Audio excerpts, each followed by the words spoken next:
Éxodo capítulo 1. Éxodo capítulo 1.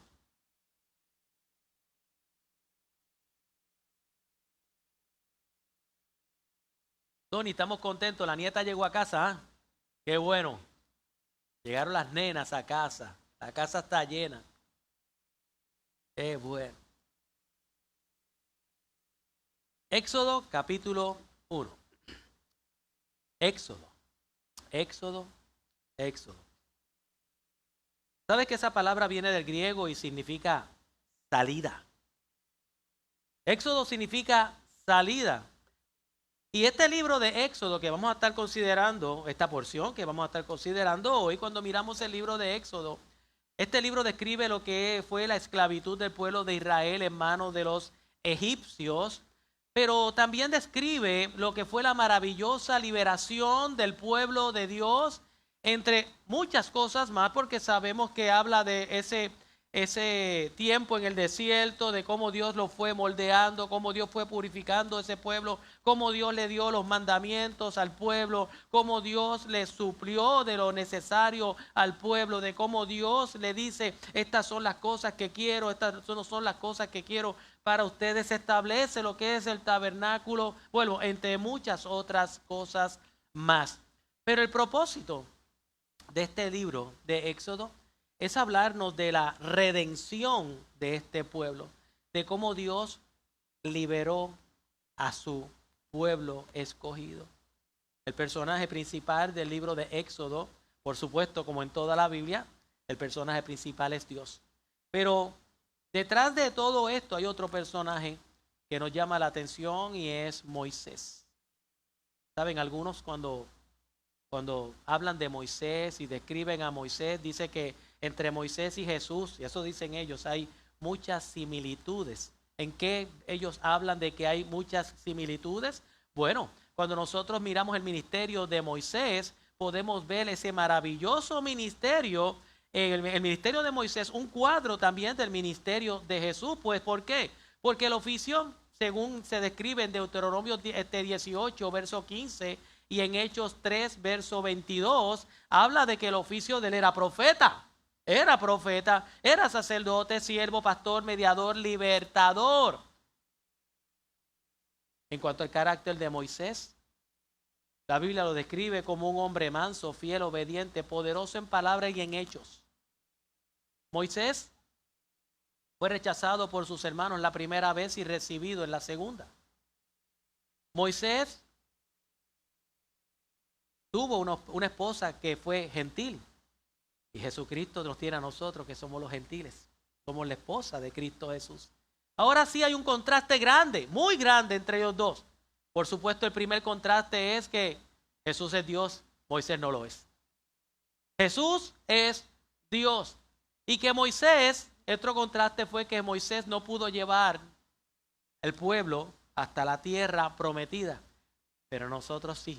Sabemos que ya Cristo preparó un lugar para que nosotros, donde Él está, nosotros también estemos. Hay un lugar donde vamos a ir, es la esperanza de cada uno de nosotros. Pero hoy yo no quiero hablar de Moisés, hoy quiero hablar de la libertad y de la esclavitud.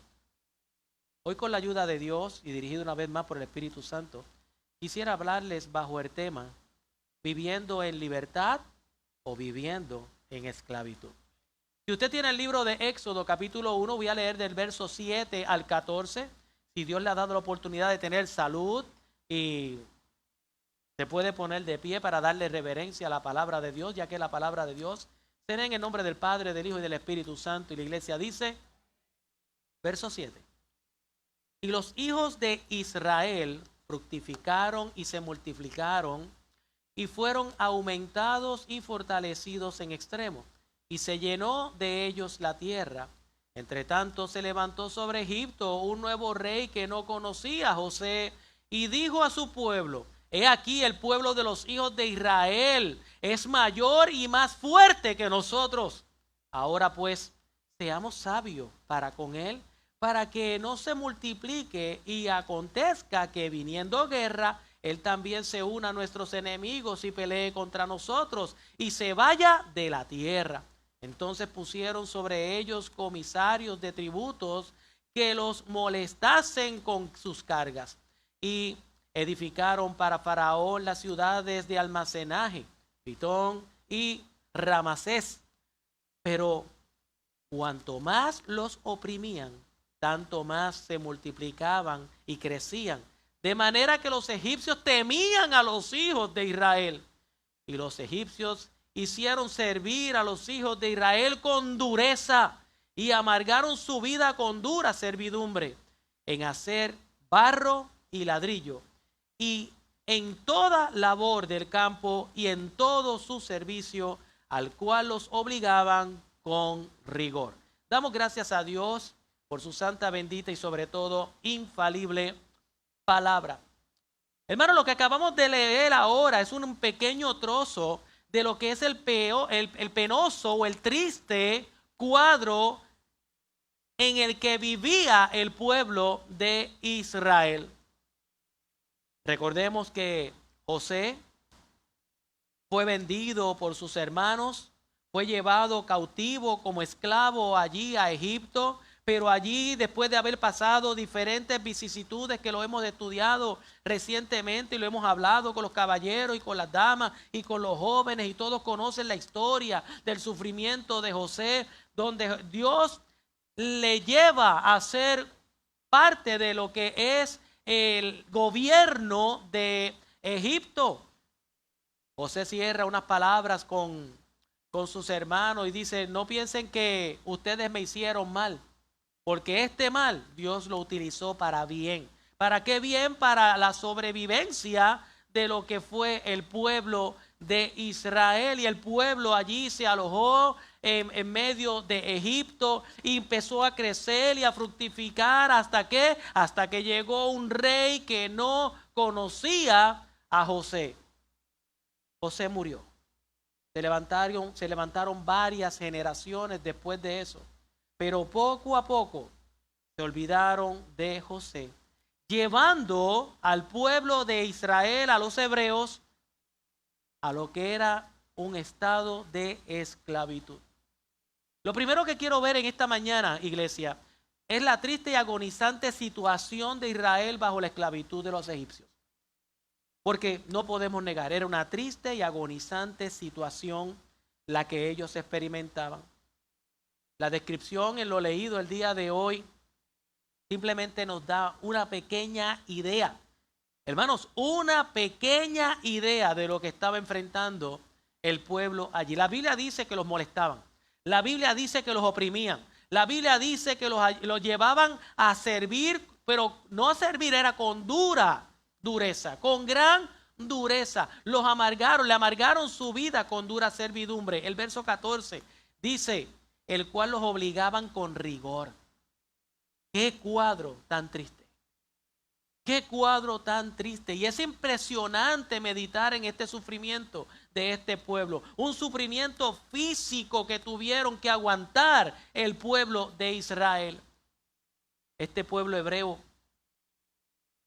de haber sido y experimentado lo que era la libertad, ahora eran esclavos de una nación pagana.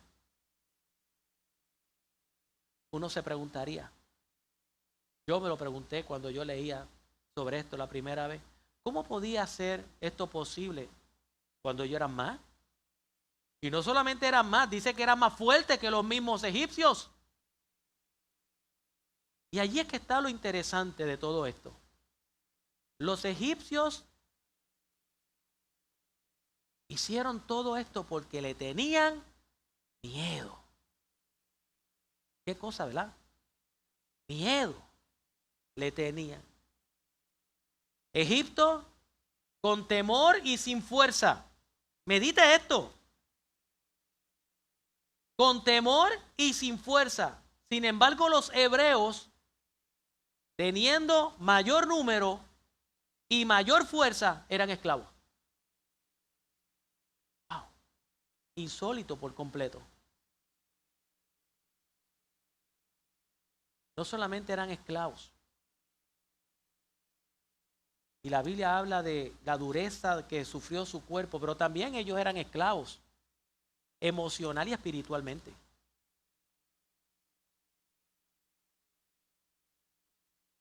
La humillación solamente pinta el cuadro. La humillación, la pena, la vergüenza de ser esclavo. La falta de libertad era una carga que ellos llevaban todos los días. Hermanos, generaciones de este pueblo no conocieron jamás lo que fue ser libre. Nacieron siendo esclavos y murieron siendo esclavos.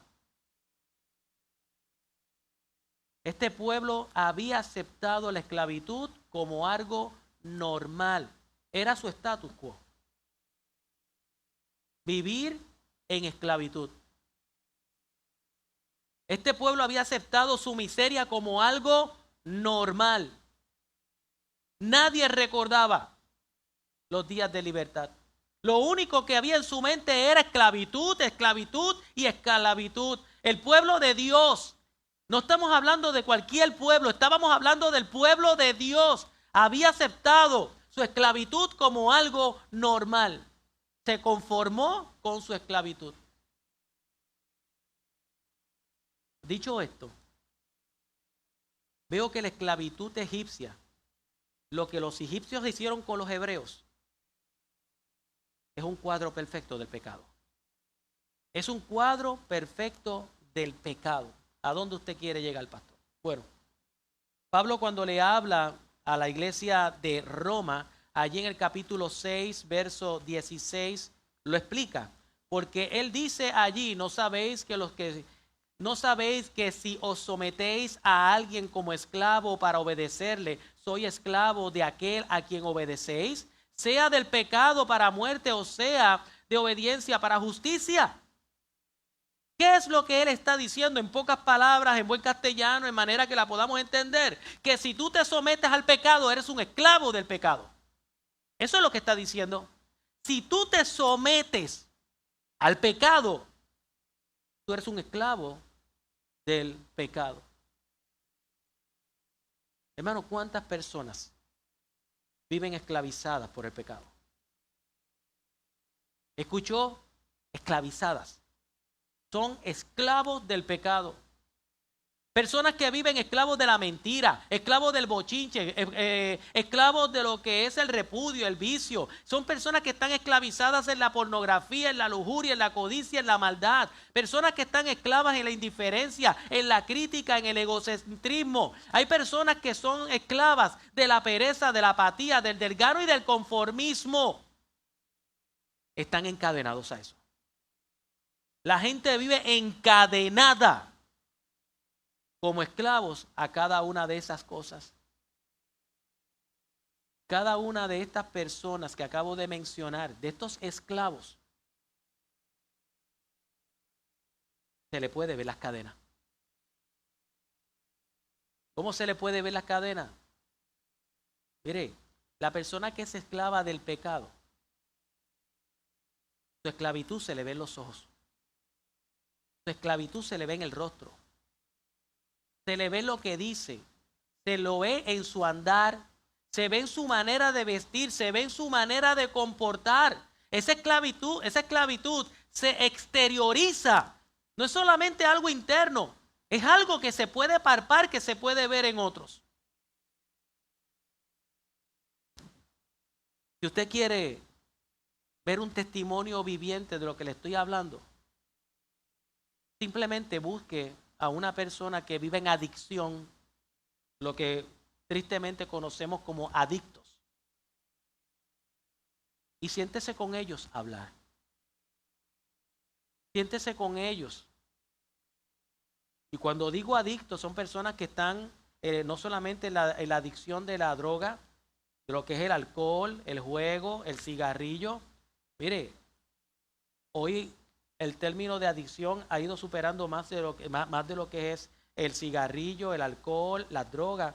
Hoy día es la computadora, el celular. Hay un montón de adicciones que hemos tenido, que hemos puesto, que son cosas que dominan sobre nuestras vidas. Tienen control de nuestras vidas. Y si tú te paras con una persona que tenga una adicción a la que yo he mencionado, esa persona te dirá que esa adicción es horrible, que esa adicción es horrible, que es desesperante, que se trata de escapar. Y al no poder escapar, empiezas a tener un sentimiento de que ya es costumbre y tradición en tu vida. Te acostumbras y esa adicción la haces parte de tu vida.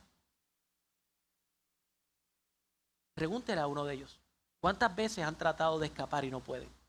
Porque lo han hecho cosa normal dentro de su vida. Y cuando hablo de la adicción, no solamente he hablado del alcohol, el cigarrillo, las drogas, hablo también de lo que es el adicto a la mentira, al adulterio, el fornicación, el afeminado.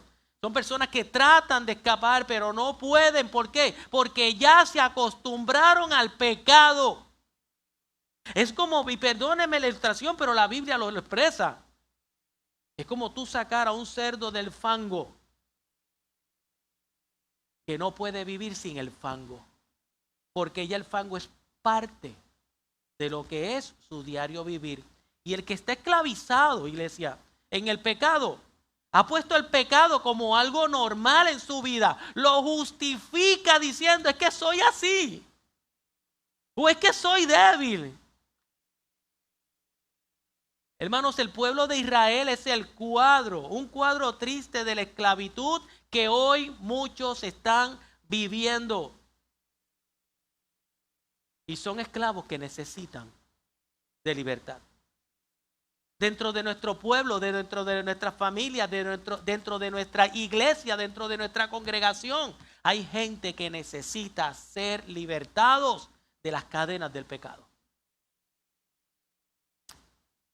Pero ¿sabes qué? Dios libertó a este pueblo. Dios libertó a este pueblo. Y lo interesante de esto, cuando nosotros miramos la historia del pueblo de Israel, de cómo Dios lo liberta, yo veo allí una increíble cadena de eventos que Dios utilizó para liberar a este pueblo. Porque déjeme decirle, Dios siempre tiene estrategia, Dios siempre tiene un plan, Dios tiene algo orquestado para poder liberarnos, ¿sabe? Mire cómo Dios lo usa. Para que tenga una idea, dije que había generaciones que no vieron nunca lo que fue libertad. Este pueblo estuvo 430 años esclavizado. 430 años. Generaciones nunca vieron lo que fue un tiempo de libertad. Ahora, ¿qué fue lo que Dios usó para sacar a ese pueblo y libertarlo? Tres elementos. ¿Qué fue lo primero que Dios hizo? Llamó a un hombre. ¿Escuchó? Dios llamó a un hombre, llamó a Moisés. A mí me encanta este tema, el llamado del Señor, a mí me encanta. Porque Dios siempre que va a hacer algo llama. Él siempre hace un llamado. Te necesito, ven acá, ven aquí ahora, ven acá, ven acá. Porque Dios es el que llama. No he visto un voluntario todavía en la Biblia que diga, aquí estoy. Porque aún cuando Isaías dijo, heme aquí, envíame a mí, ya Dios lo había sacado. Ya Dios lo había separado. Nadie dijo, Señor, aquí estoy en el banco para que me use. No, Dios siempre llama a alguien. Como sé que te está llamando a ti. Como me llamó a mí, Dios siempre está llamando. Y Dios llamó a este hombre, Moisés. Y todos sabemos la historia de Moisés. ¿Se acuerdan que la Biblia dice que Moisés estaba apacentando las ovejas de Jetro, su suegro? Estaba allí en el monte y de momento vio aquel arbusto, aquella zarza que ardía en fuego y que no se consumía y que se acercó allí curioso. Y cuando se iba acercando escuchó una voz que salía de aquella zarza que decía, quita las sandalias porque el lugar donde está santo es. Y allí Dios, en aquel lugar, en aquel monte, Dios le dijo estas palabras a Moisés en Éxodo 3, verso 6. Yo soy el Dios de tu padre, el Dios de Abraham, el Dios de Isaac, el Dios de Jacob. Y yo quiero que presten atención a esta lectura. Entonces Moisés cubrió su rostro porque tuvo miedo de mirar a Dios. Y dijo luego Jehová, y escuchen estas palabras, bien he visto la aflicción de mi pueblo que está en Egipto. Bien he visto la aflicción de mi pueblo que está en Egipto. He oído su clamor a causa de sus extractores, pues he conocido sus angustias y he descendido para librarlos de la mano de los egipcios y sacarlos de aquella tierra, una tierra buena y ancha, a una tierra que fluye leche y miel, a los lugares del cananeo, del eteo, del amoreo, del fereceo, del heveo, del jebuseo. El clamor pues de los hijos de Israel ha venido delante de mí, y también he visto la opresión con que los egipcios lo oprimen. Ven por tanto ahora. Y vuelvo y lo repito. Ven por tanto ahora, y te enviaré a Faraón para que saques de Egipto a mi pueblo, los hijos de Israel. Ven por, aquí yo veo dos cosas maravillosas. Ven por tanto ahora. ¿Se acuerdan que la semana pasada yo les decía, la Biblia no es un libro de sugerencia, la Biblia es un libro de mandato? Notaron que el Señor no le dijo a Moisés, mira, yo tengo un plan para libertar a tu pueblo y te estoy considerando para que tú seas mi el libertador. ¿Qué tú opinas? Vete allí a la tienda con Jetro, con tu mujer, analízalo, consúltalo y busca dirección y ven mañana y me dices qué tú piensas. ¿Cómo fue, Pablo? Eso no fue así. Eso no fue así. Dios no le dio alternativa. Mire, Dios lo único que hizo fue lo cercó. Tú no tienes para dónde correr. Ven por tanto ahora. Ahora. No es ahorita. No es la semana que viene. Ven por tanto ahora. Y qué desobedientes somos nosotros. Porque, todos, todos, yo no voy a sacar a ninguno. Dios nos está hablando a todos. Dios nos está hablando a todos y nos está dando un mandato. ¿Y sabes qué? A cada uno de nosotros nos dice, ven por tanto ahora. Pero ¿qué problema tenemos? Déjame meditarlo, déjame pensarlo. Es que déjame poner los pros y los contras. No, ven por tanto ahora. Iglesia, el Señor nos dice, ven por tanto ahora. No es mañana. Pero ¿sabes qué otra cosa me encantó de eso? Y gloria a Dios por la noticia que hay ahí. Tanto. Yo no sé si usted vio lo que yo vi, pero Dios estaba viendo. Y Dios estaba oyendo. Y Dios tenía conocimiento de lo que estaba pasando a su pueblo. ¿A dónde quiero llegar? Usted que está pasando por tribulación, usted que está pasando por dolor, usted que está pasando por no solamente la tribulación y el dolor, usted está pasando por desesperación, aflicción, humillación. Usted que está pasando por un momento difícil, usted que está viendo que la cosa se le está poniendo más allá de gris, se le está poniendo la cosa negra. A usted que le han dado un mal diagnóstico, a usted que está pasando el Niágara en bicicleta y está pensando de que Dios no lo está mirando, de que Dios no sabe lo que está pasando. Y usted que piensa que Dios no está teniendo cuidado de usted, yo quiero que usted sepa que esa lectura que acabamos de tener hoy es de esperanza. ¿Por qué? Porque Dios está mirando tu aflicción, Dios está observando y está oyendo tu clamor y Dios está trabajando. Dios está trabajando. Esta lectura para mí fue fantástica, porque son buenas noticias para los que dicen que Dios no me oye. Son buenas noticias para los que dicen Dios no me está mirando.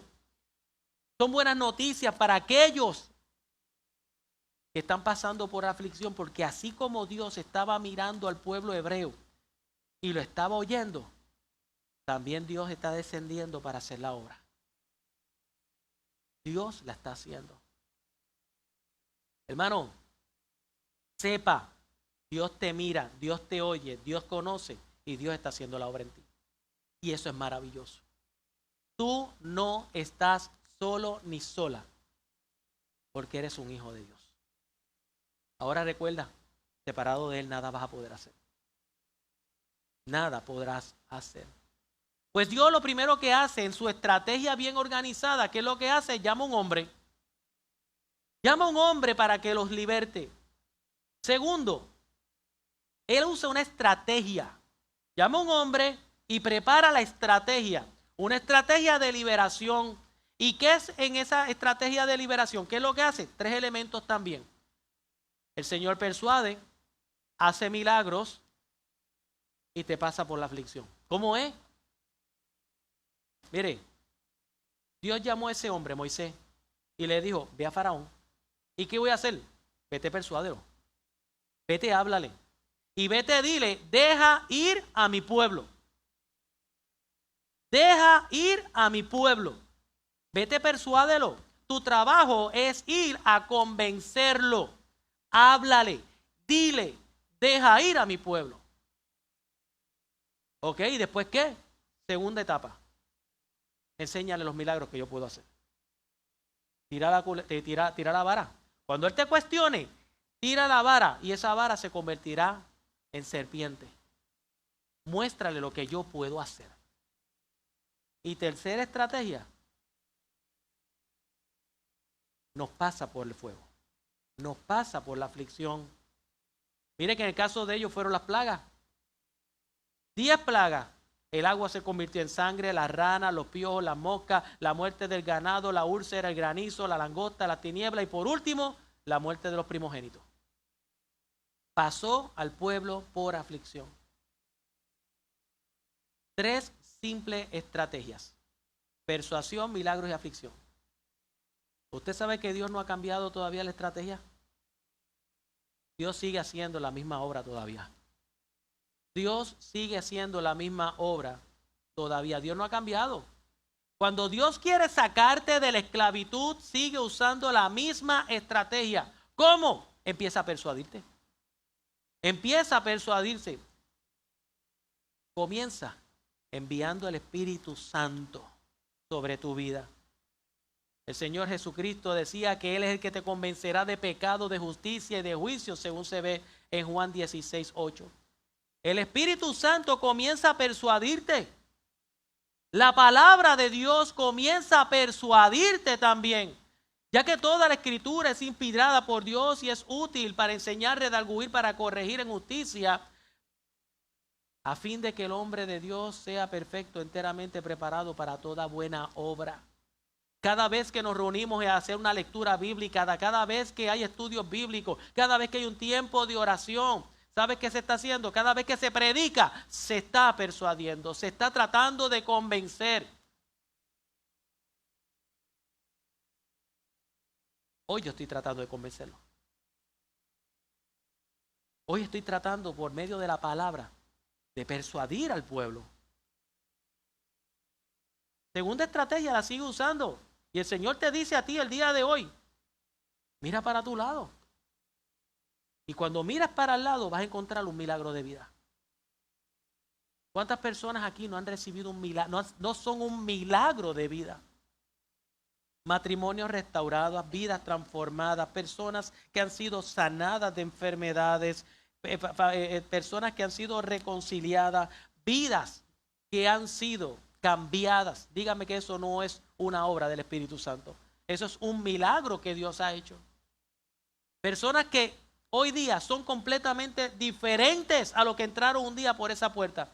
Y usted puede mirar para el lado y usted decirle, eso es un milagro de Dios. Eso es un milagro de Dios. Imagínate lo que Dios ha hecho en María.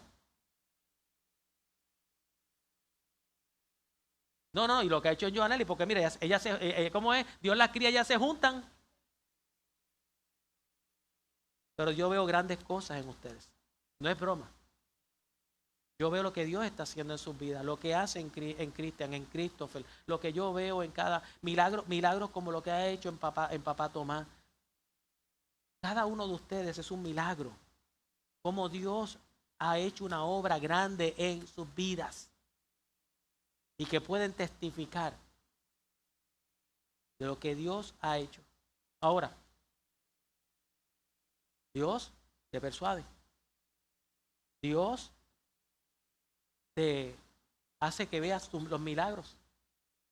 Pero lo triste es si te tiene que pasar por el quebranto, te va a pasar. ¿Cómo es el hilo? Si tiene que partir la patita, la parte, ¿sabe? Si Dios tiene que quebrantar la pata, la hace. Mire que en el caso de ellos, ¿qué hizo? 10 plagas. 10 plagas tuvieron que enfrentar. Deja ir al pueblo, mira los milagros, pero no, enfrentaron 10 plagas. Si Dios tiene que hacerte pasar por la aflicción, lo hará. Pastor, ¿cómo eso es posible? Bueno, ¿me permiten 2 minutos de mi testimonio? Y vuelvo y digo, yo no voy a predicar de mí. Yo no voy a predicar de mí, pero quiero que sepa lo que Dios hace.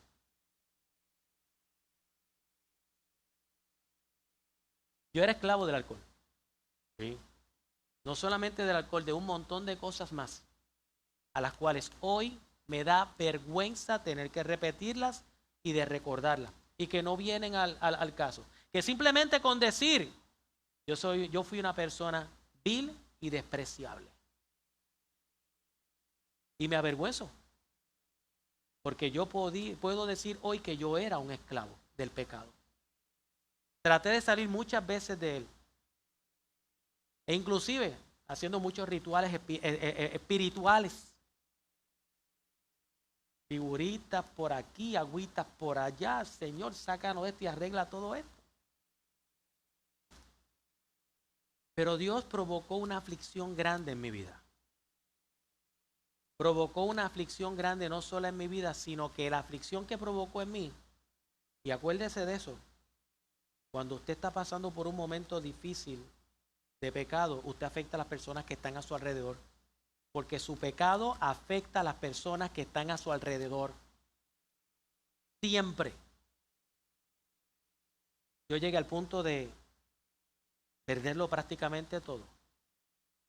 La mujer que amo, mis hijos, mi hogar, mi trabajo, integridad. Todo por estar disfrutando del pecado. Y no fue hasta que Dios permitió esa aflicción que alguien me persuadió a través de la palabra de Dios y que me mostró que al mirar hacia mi lado yo podía ver los milagros que Dios también podía hacer en la vida de otros que estaban igual que yo me rendía a Cristo Jesús. Y desde ese día yo soy libre, iglesia, yo soy libre, porque Él me libertó, Él quitó la cadena. Pero hay otros que todavía siguen esclavizados.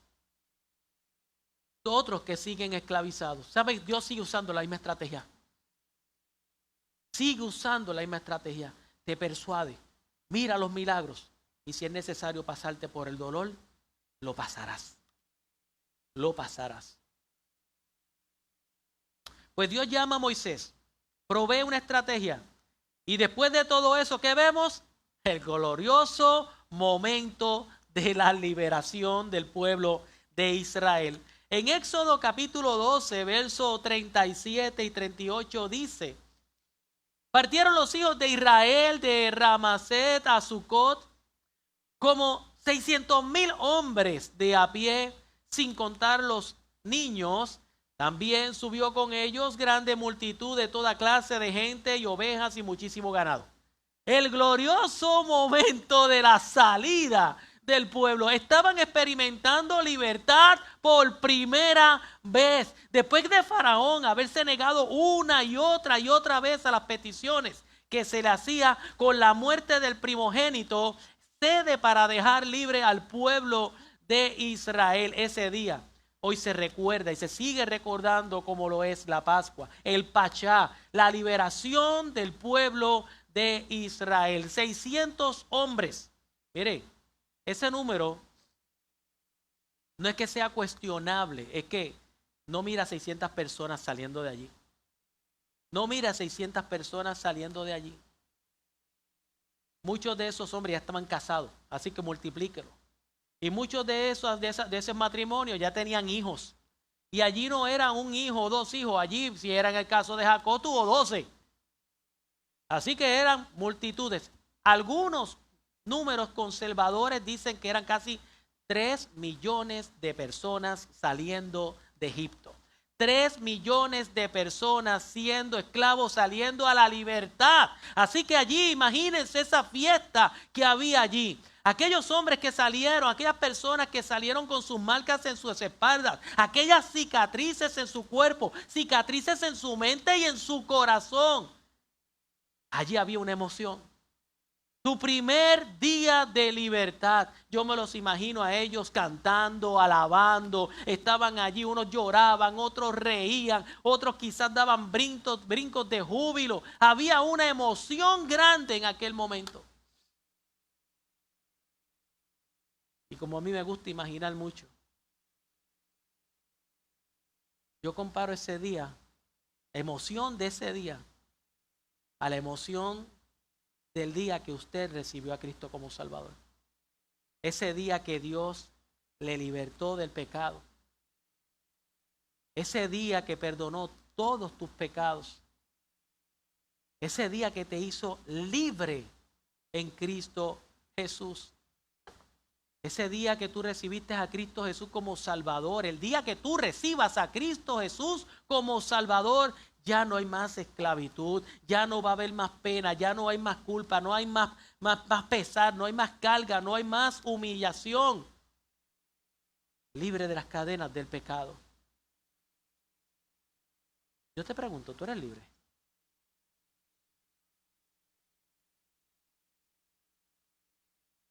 Lo único que se oye por ahí ahora mismo son ruidos de cadenas. Oigo ruidos de cadenas. Qué pocos libres hay, que muchos esclavos.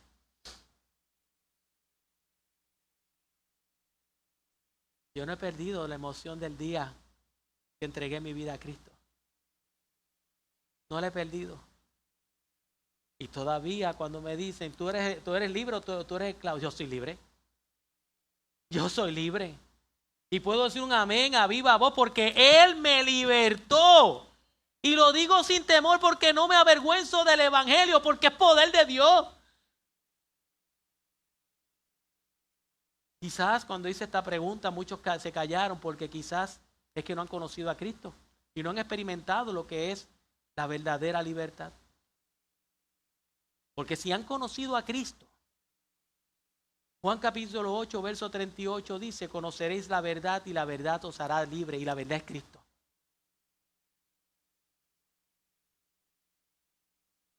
Pero saben, esta alegría y este gozo del pueblo de Israel por su primer día de liberación, por ser libres, ya no esclavos. En poco tiempo esa victoria se convirtió en un pesar. Perdió el brillo, perdió el gozo. ¿Por qué? Porque llegó la primera prueba. Siendo libres, enfrentaron la primera prueba. ¿Y qué hizo ese pueblo? Miren el desastre de pueblo. En Éxodo 14, verso 10 al 12, dice, y nos narra de la primera, que dice qué pasó con la primera prueba. Capítulo 10, el capítulo 14, verso 10, perdónenme. Dice, y cuando Faraón se hubo acercado, los hijos de Israel alzaron sus ojos, y he aquí que los egipcios venían tras ellos, por lo que los hijos de Israel temieron en gran manera y clamaron a Jehová. Llegó la primera prueba. Levantaron los ojos, por ahí viene. Faraón lo que quería era traerlos nuevamente a la esclavitud, los quería matar, quería abusar de ellos. Y ellos cuando vieron aquello, vieron la primera prueba. Pero ¿cómo reaccionaron ellos a la primera prueba? ¿Cuál fue esa reacción? El verso 11 lo dice. Y dijeron a Moisés, ¿no había sepulcros en Egipto que nos ha sacado para que muramos en el desierto? ¿Por qué has hecho así con nosotros que nos has sacado de Egipto? ¿No es esto lo que te hablamos en Egipto diciendo, déjanos servir a los egipcios? Porque mejor nos fuera servir en Egipto que morir nosotros en el desierto. Wow. ¿Cuál fue la primera reacción en la primera prueba? Frustración, abandono, lástima, se rindieron. Quisieron regresar nuevamente a Egipto y seguir siendo esclavos de los egipcios. Y cuando yo miro esto, yo pregunto, ¿no es lo que nos pasa a nosotros? ¿No es lo que nos pasa a todos nosotros? No a algunos, a todos nosotros. ¿Te pasa a ti, me pasa a mí cuando llega la primera prueba? Cuando llegan las pruebas, ¿qué hacemos?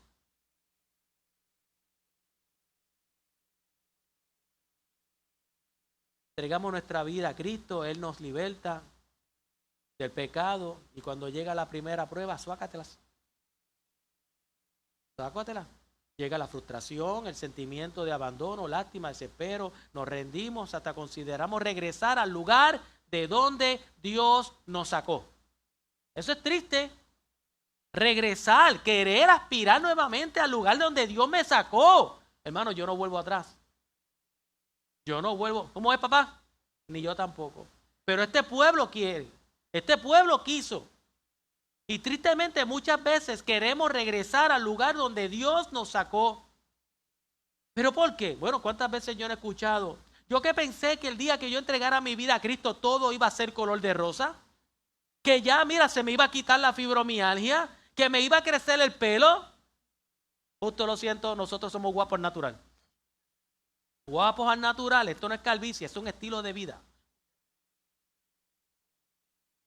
Muchos piensan, adiós artritis, que no voy a tener más problemas en casa, que mis hijos se van a hacer obedientes, que todo va a ser todo peaches and cream. Esa es la mentalidad que tienen muchos. Ay, bendito, tú estás enfermo, pero si tú le sirves a Dios.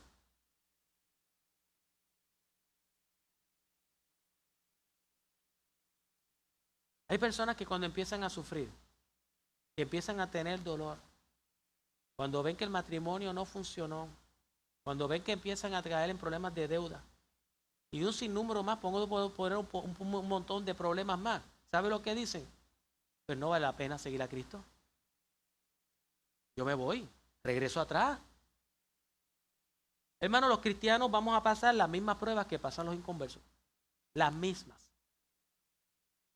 Nos vamos a enfermar, vamos a recibir desilusión, vamos a tener conflictos, vamos a tener problemas, vamos a tener las mismas pruebas que los demás. Pero no es lo mismo pasar el desierto solo que acompañado. No es lo mismo pasar el desierto en esclavitud que en libertad. No es lo mismo. No es lo mismo. Pero hay personas que prefieren seguridad en esclavitud que una incertidumbre en libertad. Y yo prefiero una incertidumbre. Alguien dijo en una ocasión, y yo me molesté la primera vez que lo escuché, cuando dijo, mi vida en Cristo es una aventura. Y yo, ¿cómo que una aventura? Mi vida en Cristo no puede ser una aventura. Y yo me molesté porque lo sentí que como que lo menospreciaba. Déjeme decirle, la vida en Cristo es una aventura. Yo no sé lo que Dios tiene para mí el día de mañana, porque no lo sé, pero sí sé que es bueno. Yo sé que es bueno y yo prefiero andar en libertad, en la incertidumbre de lo que Dios tiene para mí por mañana, porque lo que Él tiene para ti, para mí mañana es bueno. Y cuando digo mañana, no estoy verdaderamente hablando del día de mañana, estoy hablando de la eternidad. Porque quizás podamos llevar una vida de sufrimiento, pero hay una eternidad gloriosa para todo aquel que Dios ha libertado.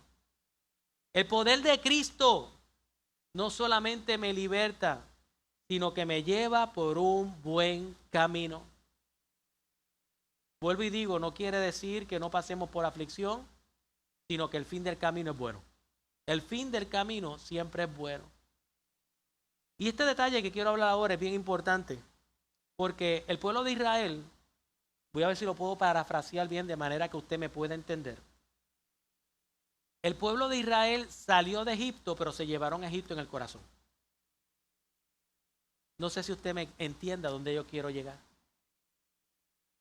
Salieron de Egipto, pero en su mente, en su corazón, todavía estaba Egipto. No lo quisieron abandonar. Que es el continuo problema de muchos de nosotros. Como dice número 11:5, nos acordamos del pecado que comíamos en Egipto. Todo el tiempo acordándonos de nuestro pecado, todo el tiempo acordándonos de nuestra pasada manera de vivir. Y qué difícil es dejar a Egipto. Y como no lo queremos dejar, ¿sabes lo que hacemos? Tristemente, vivimos cerca de Egipto, recordamos cómo era Egipto y añoramos lo que era Egipto. Lo traduzco de manera que lo podamos entender. Dios me liberta del pecado, pero toda mi vida me paso pensando en cómo era mi pecado. No me alejo del pecado, sino que me acerco cada vez más al pecado. No estoy allí, pero estoy cerca del pecado. Me regodeo con los que están en el pecado. Extrañamos el pecado y nos pasamos reviviendo mentalmente el pecado.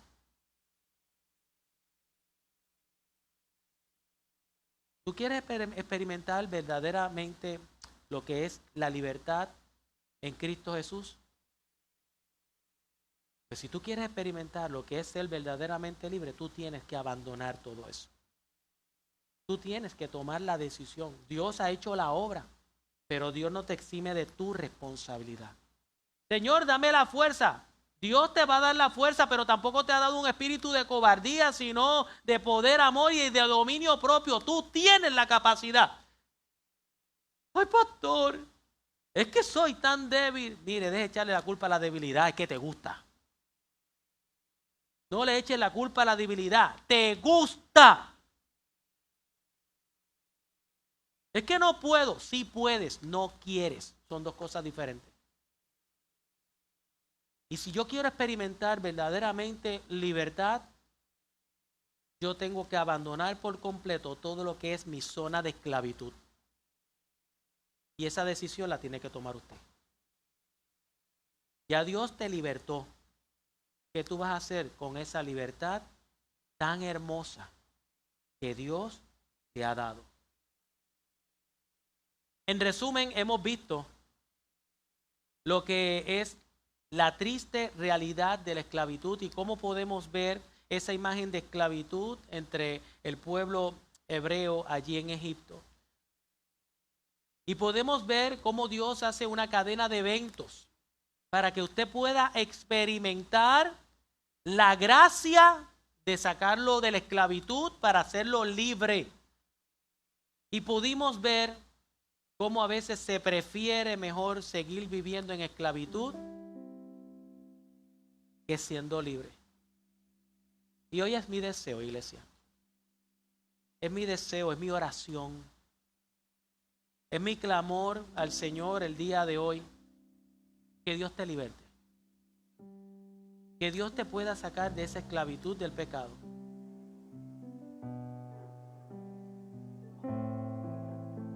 Es mi oración a Dios que tú experimentes la verdadera libertad. Una libertad que no te puede ofrecer el mundo. Una libertad que nadie te la puede ofrecer, solamente Cristo Jesús. Y es bueno que tú te preguntes el día de hoy si tú eres libre o eres esclavo.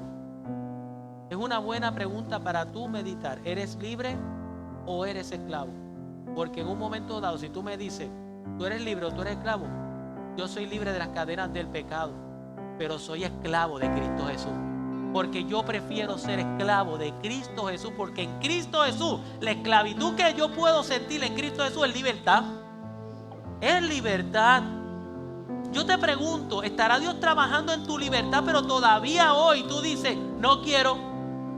No quiero. Como el pueblo, yo prefiero estar allí.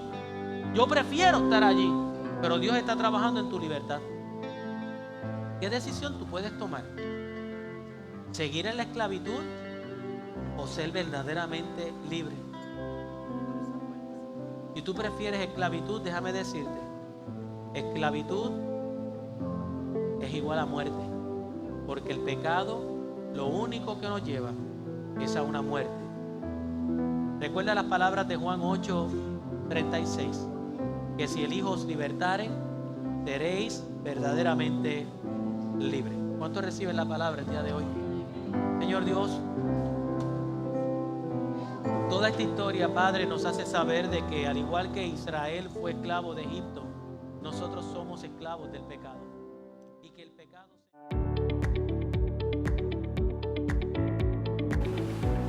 Espero que la palabra de hoy haya sido de bendición para ti. Si la predicación te llevó a una decisión importante como abrir tu corazón y responder al llamado que Jesús te hace, te invito a que nos escribas, o mejor aún, te puedas comunicar con nosotros compartiendo tu decisión. También me gustaría orar por ti y por cualquiera que sea tu necesidad. Me gustaría y te invito a que puedas compartir este video con tus amistades y seres queridos para que así como fue de bendición para ti, también lo sea para otros. Además, cuando lo compartes nos estarás ayudando a expandir lo que es el reino de los cielos. Soy el pastor Juan Rivera y oro a Dios que bendiga tu vida.